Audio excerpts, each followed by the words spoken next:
All right. Yes. So as Naomi said, just workflow and priorities. We're also going to talk about story pitches. So just for context, as Naomi said, I attended WJI in I think 2015. I stopped counting after a while. Um, but yeah, so 2015, and then started off as a digital reporter, covering stories primarily for the web. Um, at the time we had daily news stories we would post online.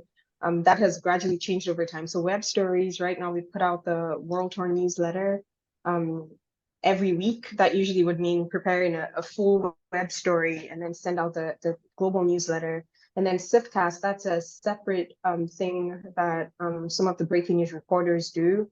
It's audio news that goes out to some local radio stations in the US. I also help out with one of their sipcasts. They have 6 different news broadcasts they send out a day. I usually pitch in with the third one. And then for the podcast, I work on the weekly World Tour podcast, occasional reports where it's like a sort of like a Q&A with one of the anchors or full-fledged audio story. With the magazine, it's been a bit more sparse or rare this year, over the past year. But ideally, I would write in the news. That's sort of the breaking news story we would have there, or really short features. And then the global desk, which is a whole nother um, mountain on its own, but sort of trying to coordinate our global news coverage with my colleague, Jenny, making sure there's a very strategic plan to the international stories we cover, making sure that we're following stories we should follow internationally, gathering sources and sharing them with other reporters. So that's my week in a sense. And so Naomi knows too, she sort of experienced that sometimes is a lot to balance. That has also helped create a very, I always say that, I don't think I sent there. But then one thing I've learned is there are processes you can set up for yourself to really help break things down, make the big goals. Like a week, I'm like, how am I going to get the podcast story done, a web story done, also work in the newsletter and have a meeting for the global desk, still have meetings with the editors, pitch stories, sometimes cover the Slack if there's an issue, you have to step in. Like, how would all that happen in only ideally 8 working hours a day? I've learned that processes help. So we're going to go over a couple of those. So for me, one of the main questions I usually ask when I'm sort of creating my process is how often the deadline comes up. So the situations or deadlines I have that are daily, there's some that are weekly, there's some that are monthly. And so for me, that's usually the first thing I would consider in creating a pattern. So I'm not sure if I brought my planner here. Okay, the new one. This year just started, but the one for last year, I included a picture of it in here. But the Sipcast, for instance, that's every morning. Like every morning, I have to check with one of the other reporters, vet her idea, get her started, also work on mine, edit hers. And that's also while researching. And this is just for the start of the day. So that's a constant. So throughout my physical planner, like you would see Sipcast there, like the first thing all over the days for the week. And then priority level that's a key thing for me, because there's so many things that are going to be pulling for your attention. But then what are those things that, first of all, like I said, I would list everything out. I have the Swiftcast, I have the newsletter. I still have emails to answer because for the newsletter, we have a good number of readers who email us back every week. I'm still getting some of them today. And I mean, at World, we're very particular about, maintaining that connection with our readers. So that means answering all the messages if possible. So that's still there. But I wouldn't rank that as important as having the World Tour podcast script ready, because that's on failing. It has a fixed time slot every week. Like the script needs to be in on Tuesdays at a set amount of time. So that's high priority for me. So I would usually put like extra exclamation marks by that. And that's a fixed one. I turn in the script on Mondays and record Tuesdays. So if it's Monday, it has more to do with deadlines. I can't start working on that on Thursday, for instance, because a lot of news always happens over the weekend. So that's a task I can't necessarily break into smaller bits. But that's also one thing I've learned over time, because when I started at World, I'm like, okay, I have a magazine story. It's like, let's say like 1,000 words, and I just want to do everything and finish that particular story, right? So I want to do all the interviews and spend, the most of my day working on the script, doing more interviews. But then I realized like that's only a third or a fourth of my responsibility for the day. This was really hard for me to scatter certain tasks. The newsletter is a very typical schedule. So Mondays, I would record the podcast. It's like, okay, what's out there that I think would of the week? And so a certain portion of my Monday is allocated to researching and saving the links somewhere. It could be on Slack, on my notes, on my laptop, or on my phone. And so just breaking that down. And then on Tuesday, I'm like, okay, I'm pretty sure like I found this really fun story that would be an intro to the newsletter. I'm just gonna write like 70 words. And on Tuesday, I just write those 70 words and put it somewhere. And so I've learned to like break some of those tasks down. On Monday, the priority level for that newsletter is not as high as the podcast. So I can start breaking some of those tasks down. I had to learn to do that, and it made my life a whole lot less tense, and took away a lot of anxiety with like last minute stuff or seeing everything as this heavy task. So it's spread out throughout the week. And then your prime working hours. A lot of people who I work with, and I'm guessing some of you too, working at World is not the only thing people do. So some of them are freelancers, some are moms, and that's their full time, and they're only working, part time. For me, it's the weather here. I can check real quick, but it's usually like in the 90s. I can't start writing a full-fledged story at 2 p.m. when the weather is 97 degrees because it's just too hot to think properly. um, and so I factor that into my schedule because it's the reality. I could keep beating myself up about it every day or trying, and I end up taking longer than I can. So what I do is when I'm looking at the tasks I have to achieve, I put starting drafts earlier in the morning. I'm also a morning person. So that's another thing to factor in. So I would rather start my day working on scripts and stories and end with like emails and sending out interview messages to interview sources and stuff like that later in the day when the weather is really, really hot. And I usually would start at 7 because of the Sipcast deadline. I have to start a bit early for that. And so usually once it's like 2 p.m., I'm getting really tired. It's 3 p.m. already. So I would save, since that's what works for me, I've observed, I would save some of the lighter stuff for later in the day.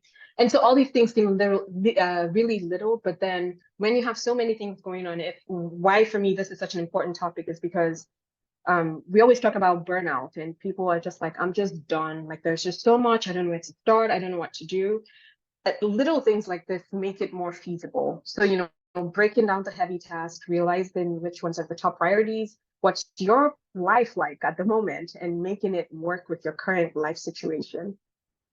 So really messy, but I'm not sure if you guys can see properly, but this is a snippet from my planner from last year. So kind of like I said, I don't know how clear it is, but up top for every day, you can see Sipcast, Sipcast, Sipcast, Sipcast.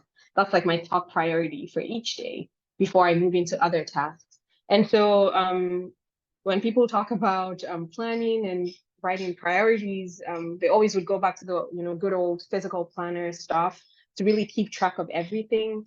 I personally like it because on a Monday, I would sketch out everything like this. So I tend to get forgetful sometimes. And so at the start of the week before I jump in, I just sort of label everything out that way. For some of you, it could be your phone, the calendars on your phones. Again, it seems very basic, but excuse me, when there's a lot going on, it usually helps to sort of keep track of things somehow. On a Tuesday on the other page, I have message Leah, one of my colleagues. That's something that with the daily stuff, I notice that I tend to forget the people I need to check in with because that tends to fall to the low priority list. But then that's also important at the end of the day. So for me, penning things down tends to help that way. The other thing is, I don't know if any of you guys know the Clockify app, usually to track hours. I mean, ideally, people use it to track their pay. It's free, so I just use it to track my responsibilities. But also another very important point is constantly checking. So at a certain point, I started to feel overwhelmed, like I was not getting stuff done. At the end of the week, I'm like, I should have done more here or more there. And so I started doing this because I felt like I could not necessarily properly track where my time was going to. And so when I started doing this, this is another example. It's not listed here. Well, just one point here, but the Siftcast, I noticed that throughout a particular week, the Siftcast had about a third of my, or almost half of my hours for that week, which was not right. Like that's one of the, it's not a high priority responsibility. Like the world tour, the global desk should have more of my time. And so once I noticed that and I had sort of a chart and I could track the time, I spoke with one of my editors about it, like, hey, this is sort of becoming a problem. Um, it's making it really difficult to accomplish other things. I know this was not the plan. And so we're able to talk about it and fix it. And so for me, that's the other big point. If you're able to sort of organize your responsibilities, create that workflow where it's or you have a system on ground that works and you've tested it, and then you get to a point where things almost seem rocky, like it's taking more than it should. If you have the evidence, then you can make your case to whoever you're working with, like, can you help me figure out something needs to change? And they're like, well, we don't think so. But then you show them and it's like, oh, I see what you're saying. We can help you figure this out. And so it's really helpful for me in that sense, to do that.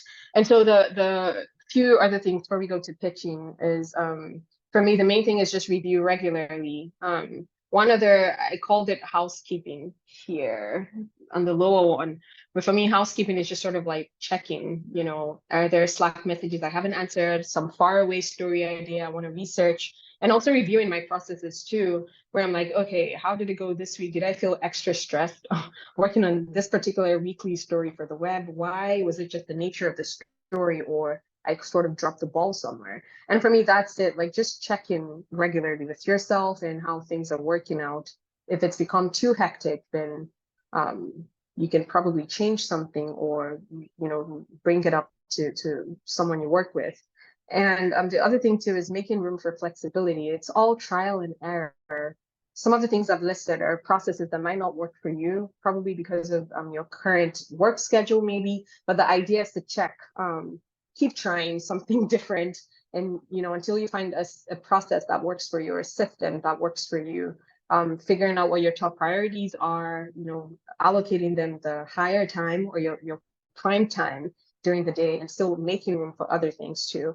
And then for me, the big thing too is remembering the mission. At the end of the day, when things start to get hectic or busy, I'm like, we're doing the Lord's work at the end of the day. Like when I report on some of these stories from here, thinking the violence in Nigeria, Hannah and I had emailed back about the situation in Mozambique. I think it was in 2018. I was covering the insurgency in Cabo Delgado province there. And so, I'm talking to some of these people and hearing what you're dealing with, but how God is still good, And so sometimes it's sort of remembering that, like, that's the mission, keeping that in mind so you don't necessarily get overwhelmed. If that's the mission, then you also have a responsibility to make sure it's done properly, not just the work, but also yourself too, because the better you feel, the better your stories are going to turn out. Hence the whole idea of burnout. And sorry about the noise, but if you also have a family, that's something I always tell people, you also have a mission there too. So that's another reason why it's important to figure out your workflow, so you can give the best of yourself, but at home and at work. So before we move on, I can stop sharing for a bit, but I just wanted to hear from some of you guys. Are there things or processes, if that's okay, Naomi, but I just wanted to hear from people, like things you've learned or things that work for you or anything that stands out here before we run through story pitches.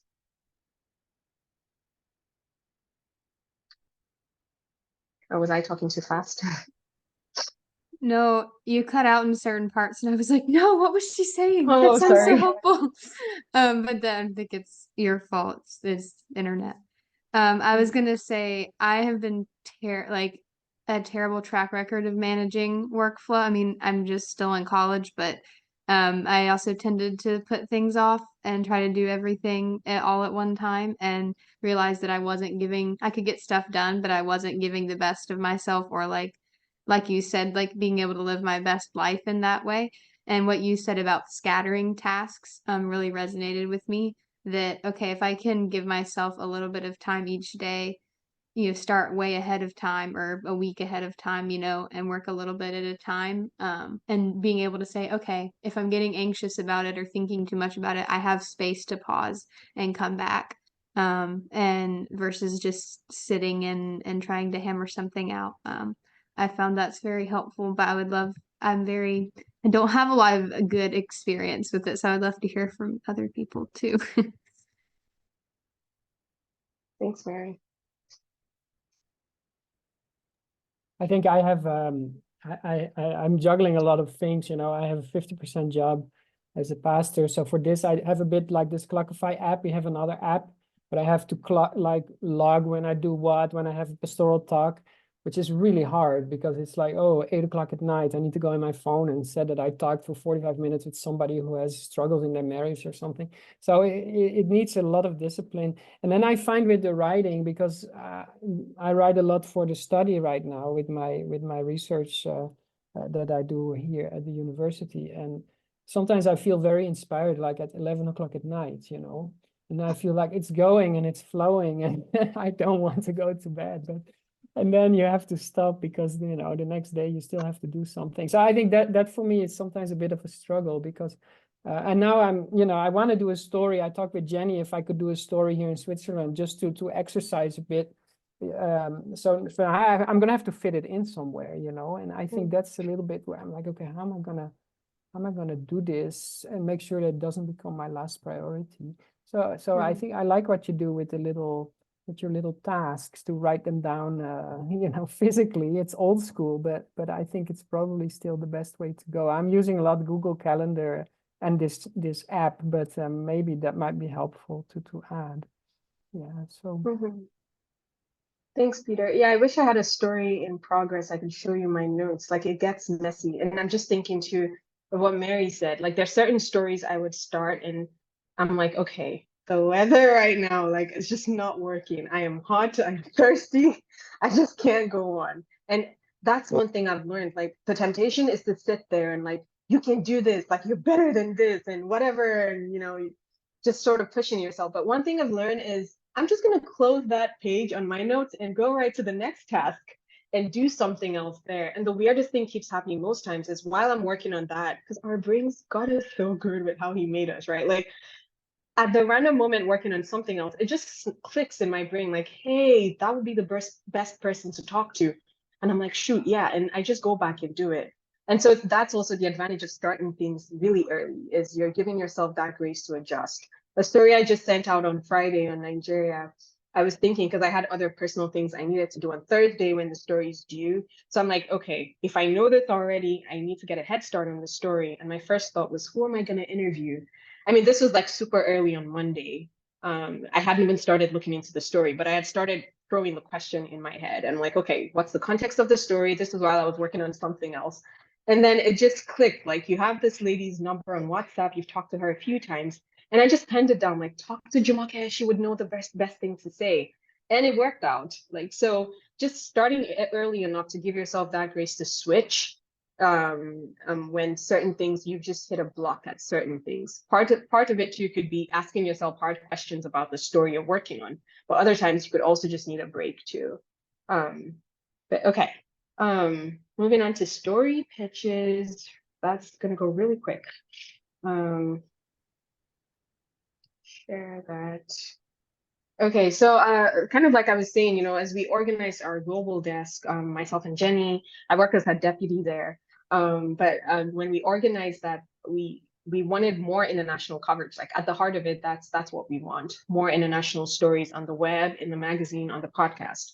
And so that meant getting a lot more story ideas from freelancers, people who have other responsibilities, kind of like what Peter was saying, you know, as much as he loves writing and he loves world, he also has other high priority things to work on. Like, so those are the people we're working with. And so it was important to many of them to many of you who are saying, you know, you're college students, some of you might have training in journalism, some it might be a passion.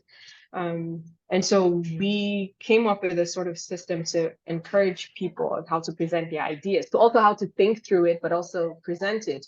And it helps both the writers and ourselves too, at the end of the day. So just a quick breakdown of some of the things we think about, or we try to encourage the writers to think about, you guys too. Is first thing is, what's your story?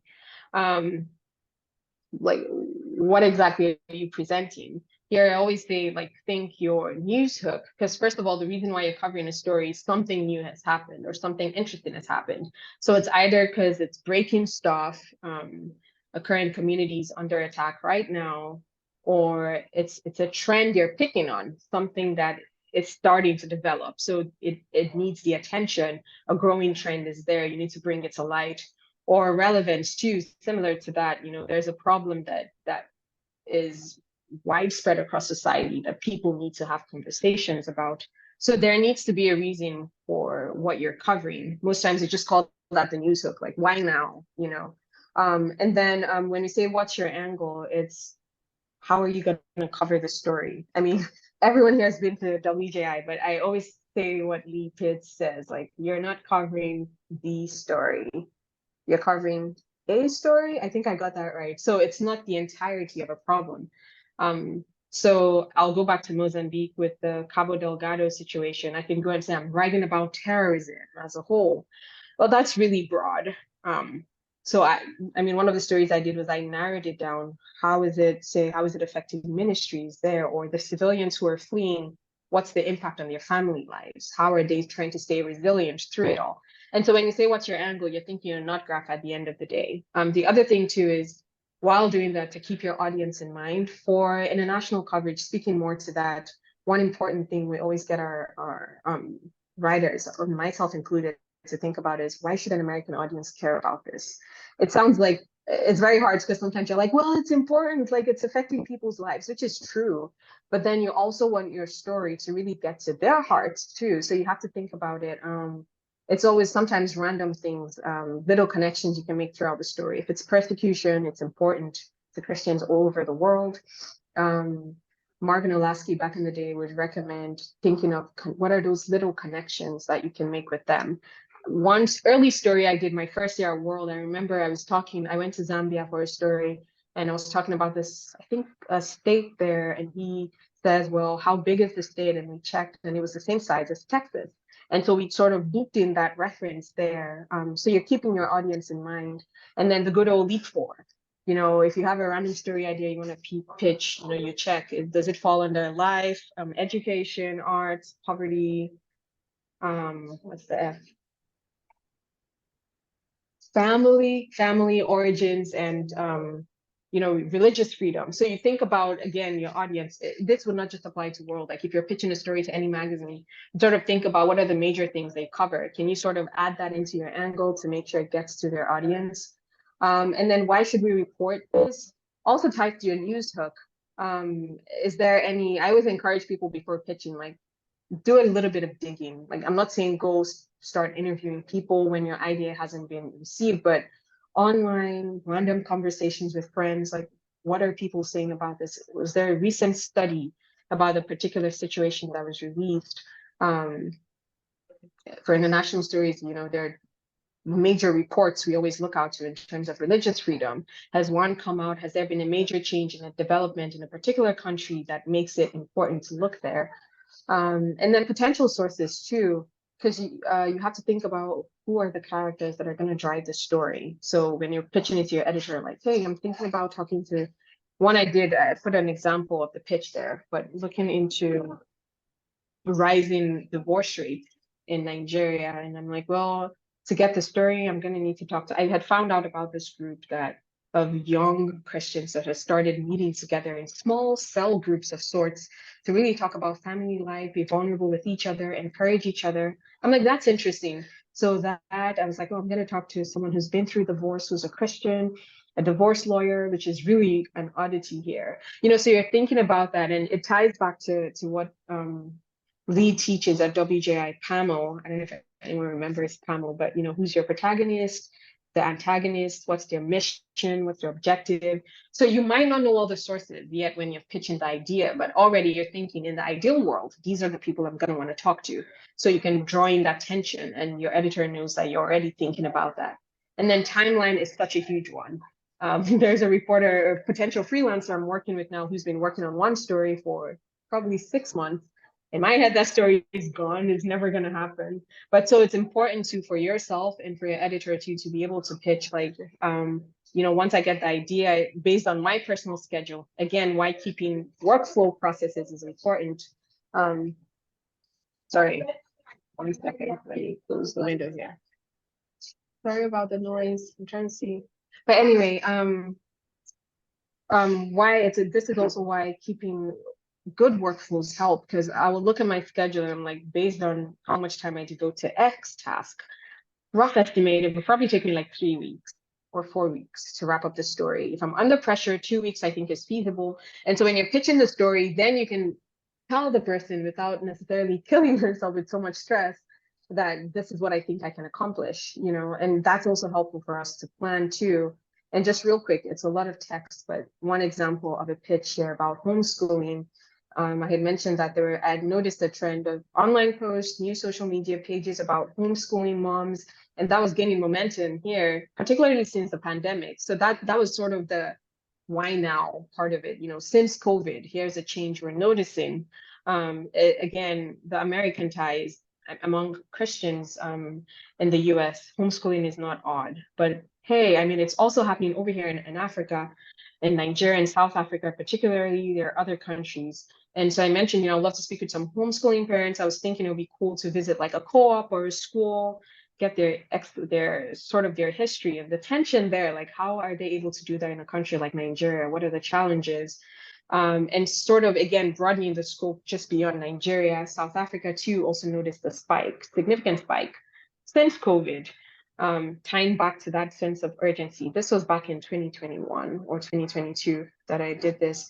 And so I mentioned again, sort of what I was thinking, a notebook piece in the magazine, maybe a web story. I could also collect sound since I would be going out, pavement pounding. So I would have the opportunity to record sounds for the story. And so that's sort of it, like a couple hundred words, nothing super formal or serious, but you're hitting the main points that would help whoever you're pitching the story to get a clear sense and then start the conversation with you. So that's about it. Yeah, I would say, I mean, the main thing too is don't necessarily, like I mentioned earlier, don't necessarily feel like you have to get all the answers to your questions. You're just starting the conversation and giving whoever you're talking to an idea of what you want to accomplish. And then they can start digging deeper a bit more or making recommendations to also help your reporting too. So let's see. I think that's about everything I had here.